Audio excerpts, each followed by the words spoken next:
Good morning, everybody. A few Christmases ago, I got a strange phone call. "Hello," a voice said. "It's Ray. Am I interrupting your toast or boiled egg or anything?"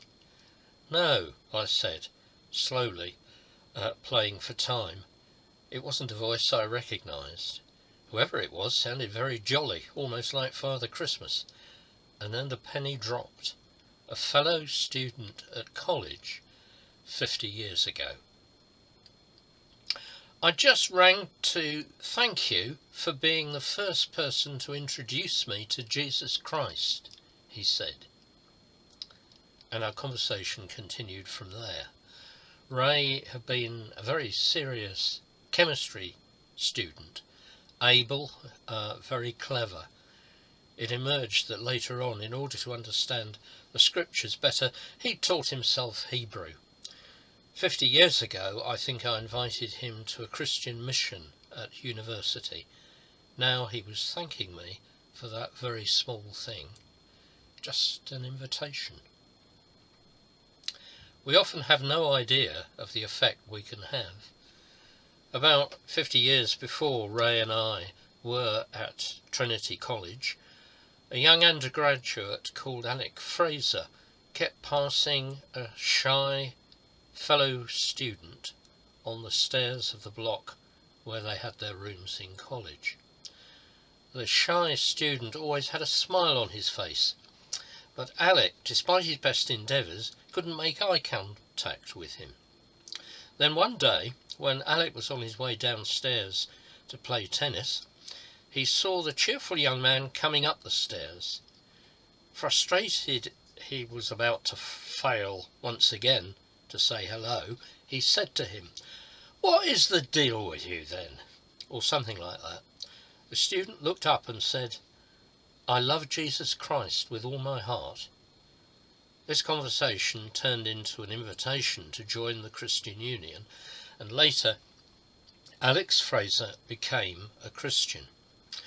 Fraser became a successful Christian educationalist. In 1924 he became the first principal of Achimota School in the British colony called the Gold Coast, now the independent nation called Ghana. The school became very famous. It was based on Christian principles. It was multiracial and co-educational, and unusually at that time in colonial Africa, it educated children in their own culture alongside the rest of the curriculum, and all to the same standards as European or American schools. Many leaders from different African countries were educated there, including the Prime Minister of Ghana, Kwame Nkrumah. All this came from Alec Fraser's Christian faith, which he caught on a staircase in his college. Small beginnings, same as our gospel reading. Just 5 small loaves and 2 fish. The account of the feeding the 5,000 is in all 4 gospels. So if I refer to something not in our gospel reading, it will be because it's in one of the other gospels. In John's gospel, it's one of Jesus' signs. There are 7 signs altogether, and what they are explained at the end of John's gospel. In John 20, verse 30, Jesus performed many other signs in the presence of his disciples, which are not recorded in this book. But these are written that you may believe that Jesus is the Messiah, the Son of God, and that by believing you may have life in his name. The 7 include turning water into wine, feeding the 5,000, and raising Lazarus from the dead. In the chapter before our reading, chapter 5, Jesus had taught and healed in Judea, but eventually the people there had rejected him. Now in chapter 6, Jesus had moved on into Galilee, where he preached and healed. He had sent his disciples out in twos to preach and to heal, and they had been successful. Now they all needed a rest. So they went up a mountainside, which Jesus and the disciples had probably used as a resting place before. What Jesus hadn't known, because he didn't know everything, is that people had spotted them leaving on the boat and had run ahead of them, and now they were coming. Suddenly, a crowd appears coming up the hill. Hundreds of them, thousands of them. As Jesus and his disciples watched them coming towards them, we're told Jesus knew what he was going to do, but he wanted to see how his exhausted disciples would react to all these people. "Where shall we buy bread for these people to eat?" he asked Philip. Philip was local and knew what was practical. It would take more than half a year's wages to pay enough bread for each one to have a bite, he said. Or as another translation describes Philip's calculation, bread cakes for 200 denarii would not be enough for them so that they might get a little something each. In other words, Philip's calculation implies the situation is pretty grim, if not impossible.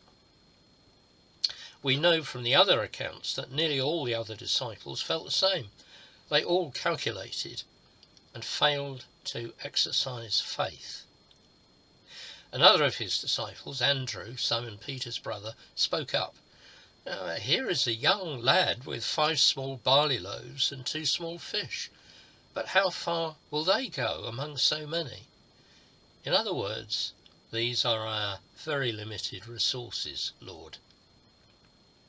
Today, as never before, we are confronted by crowds. Problems may at times seem to be overwhelming. Even as billionaires get richer, there are more and more poor families in the world. More and more places where people are starving, more and more places which are overwhelmed by war. The church is faced by a world where there are millions who are unable or sometimes unwilling to hear the good news. And sometimes simple problems that face us as individuals and as families may seem impossible. But already our passage hints at the solution. Notice it says the Jewish Passover festival was near. This was to celebrate the children of Israel escaping from slavery in Egypt and being fed by manna, bread from heaven. Jesus said, "Have the people sit down." There's plenty of grass in that place, and they sat down. About 5,000 men were there. So, adding the women and children, we should be calling it the feeding of the about 10,000. Jesus then took the loaves, gave thanks. Do we do that at dinner now, I wonder? And distributed it to those who were seated as much as they wanted. He did the same with the fish. When they'd all had as much as they wanted, he said to the disciples, "Gather the pieces that are left over. Let nothing be wasted." So they gathered them and filled 12 baskets with the pieces of 5 barley loaves left over. So they, and maybe we sometimes, took more than they actually needed. They certainly were left with far more than they started with. Jesus' resources are without limit. He can meet all our needs and more. What to make of this? There has been a tendency to explain away this miracle. It has been suggested that the small boy made his contribution when he made his contribution. Others followed his example by sharing his food so that the crowd discovered if they were all generous with their resources, they had enough. I don't believe this is what the gospel writer was trying to convey. For one thing, he specifically says that the people saw the sign Jesus performed. That is, they saw the miracle. The people then began to say, "Surely this is the prophet who has come into the world," a promise from Deuteronomy 18. But carried away in Passover enthusiasm, the crowd got the wrong end of the stick and decided that Jesus was a military leader who would save them from the domination of the Romans. It says, Jesus, knowing that they intended to come and make him king by force, withdrew again to the mountain by himself. There are signs Jesus was really disturbed by this. He didn't so much withdraw as make a rapid retreat, immediately sending the disciples off to the boat again, dismissing the crowd and going further up the mountain to be alone.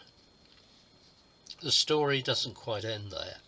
The disciples quickly ran into trouble. A strong wind was blowing and the waters grew rough.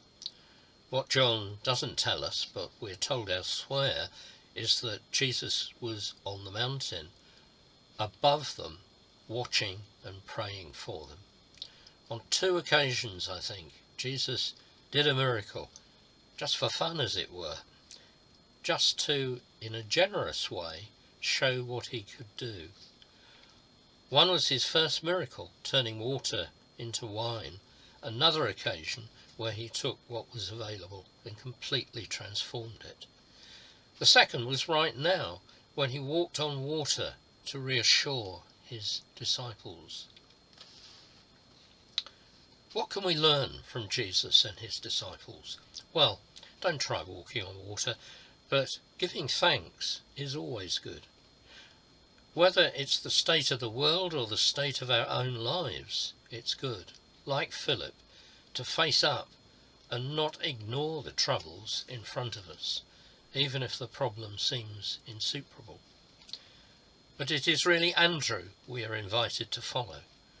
Right at the beginning of John's Gospel, Andrew was the one who did one little thing to make a difference. He introduced his brother Peter to Jesus. He was also the one who recognized an encouraging sign from God. A small boy with 5 loaves and 2 fish. Not much, but something Jesus could use.